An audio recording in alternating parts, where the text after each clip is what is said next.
Well, Jessica, let's see. I'll read a little bit of her story. Her caseworker had sent her in, said, Jessica is one of the strongest warrior veterans I have met in my 10 years at the KCVA. She's endured numerous challenges in her life, however, never gives up. She's been working incredibly hard at her recovery and is in a great place in her life.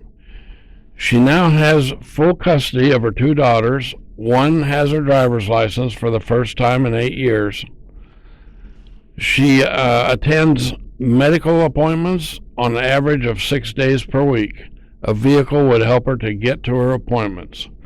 There's a lot more to Jessica's story, but she is a very upbeat. When I interviewed her, she's struggling, and she's talking about the struggle. She's not complaining, but she rides buses all the way across town. It takes up most of her day, and so it's very difficult, but she's not complaining. She says, if I have to walk, ride a bike in this weather, she does what she has to do to get by. So, morning, Jessica. This is Terry. We talked yesterday. Good morning. I talked to you about some of the struggles you're going through. I guess you don't have a vehicle. No, I don't. How long has it been since you've had one? Like 8 years, probably. Yeah. I saw in there that you had just got your license after 8 years, so I figured maybe it had been that long. How do you get around? I take the bus and the Uber. But Uber can get expensive after a while. That can get ridiculous. Yeah. Well, tell and me. And then sometimes you're just waiting forever. It says 11 minutes, but then 15 minutes later, like, hasn't it been 11 minutes? Yeah. Yeah, they're not the most efficient in the world, but tell me about what you're doing in life. Were you working or? I'm a 100% service-connected veteran, so I mostly just go to different treatment.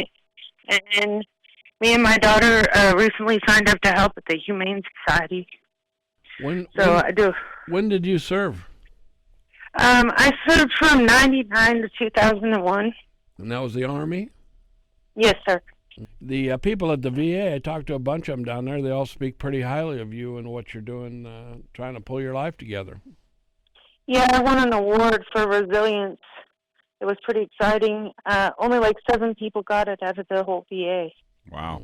Well, and then I didn't like the name of it because they called it the Mental Health Award. Now, I told them, and they changed the name for me.